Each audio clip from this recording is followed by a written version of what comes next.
Lucas, just to peel out of this segment, and then we'll wrap and then go into our chat. But I got three, based on Twitter, I've got three proposals, three hot take proposals. I don't think they're realistic, but I want you to say which team you think would say no. So we're talking about crazy contracts. We're talking about the Canucks. Oliver Ekman-Larsson, he's got 5 years left at the retained amount, 7.25. I saw this, I think Satyar put this out there on Twitter. Bobrovsky, after this year, 3 years left. He's playing well right now. Who would say no? OEL for Bobrovsky, 1-for-1. Bobrovsky's 10 per year. Which team would say no? I would say Vancouver. I gotta say Vancouver on that one because I think, Spencer Martin has been serviceable this year, and they're hoping Demko's obviously way better than what he's shown this year. So I would say Vancouver would say no because them getting another atrocity of a goaltending contract would just show shades of Roberto Luongo at the end of his career. So I'm going to go with the Canucks say no. Man, when I saw it, I was kind of on your mindset there, but then I went on the flip side. I was like, the Canucks seeing OEL, they just healthy scratched them for 5 more years. Well, yeah, like 4 after this. It's like, I don't know how they can possibly handle that. I don't know if I love the Bobrovsky replacement. I feel like that's just one bad situation to another. It's just so tough. Like they took on that OEL contract. I didn't think he would be this bad. I thought it would be okay, but what an atrocious situation. The other one that I had pulled up, and this one I think was just brought up today, and I want your thoughts on it because I think it's actually crazy. Jeff put it on Twitter. He said, if the Canucks were to trade Horvat to the Hurricanes, based on what Rutherford said today, that under 24 range, Horvat to the Hurricanes, Kotkaniemi and a first, who says no? Does Carolina re-sign him in that scenario, or is it strictly a rental, or do we not know? We'll say conditional first. It becomes a second if they don't re-sign Horvat. Okay. I'm going to say... This is tough, eh? Yeah, that is a tough one. Deep draft. That is a tough one. I'm going to say that Horvat should command a little bit more than that.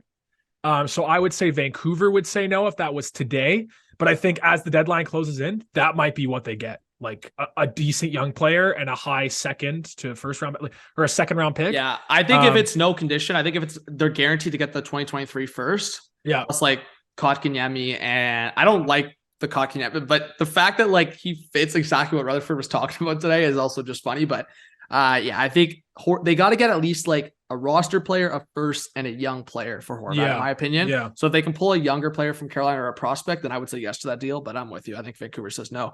Last one I wanted to throw out there, and this is Leafs Canucks here. I think we've talked about it before. Boeser over $6 million.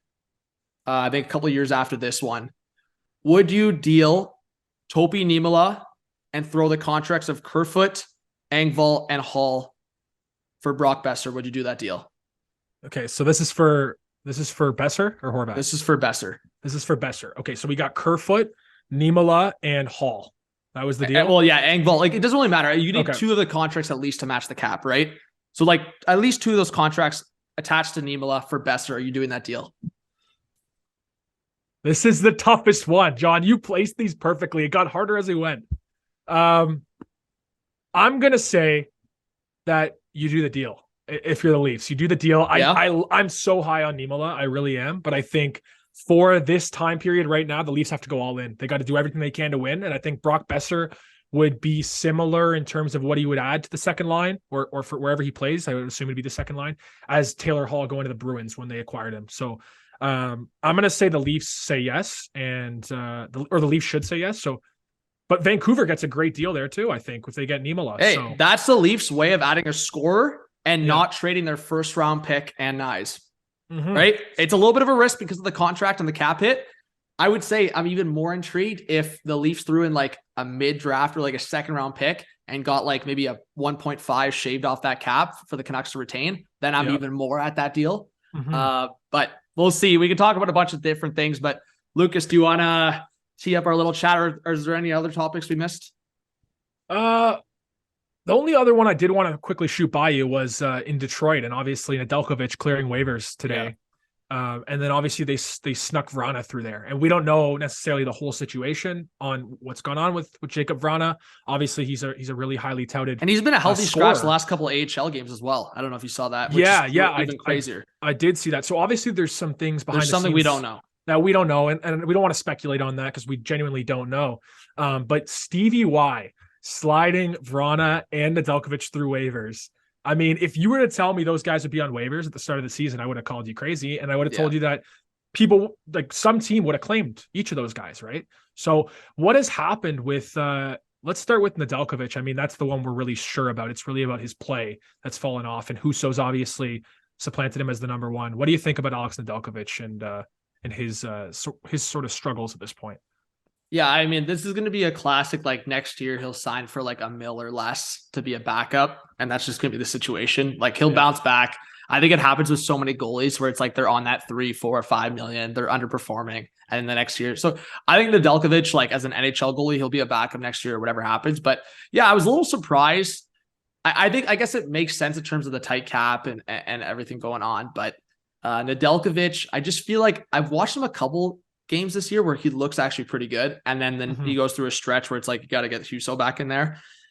So I don't know. Even the Leafs Red Wings game I went to, Husso got yanked, and then Nedeljkovic went in and he played well the rest of the game. So I think he's got the skill set. I think a lot of people ripped into that trade. I think I did less so, but I think looking at the fact that the Hurricanes knew something we didn't, I guess. So clearly, Carolina really showed that they know what they're doing, because I think I can even speak for myself. When I saw Carolina deal him, I was scratching my head a little bit that I thought he may be a goalie of the future for them, but they just got goalies coming out the pipes over there. So Koshnikov, they just sent down to the AHL. Like they're chilling right now. They've got Freddie and Ranta, and this is their plan all along. Like Ranta's going to be done after this year. He'll go sign elsewhere or be done, and they'll have Anderson and Koshnikov potentially, right? Maybe. So Carolina, Detroit specifically with Stevie Y, watch out for them, man, because I think as the years go by here, they're going to come out strong. Like they're going to slowly add each offseason, and before you know it, they're going to be real good again. So watch out for them. I think that's pretty much it. I know there's a few other, smaller topics going around, like certain waiver players, certain trades that we'll look into in the coming weeks.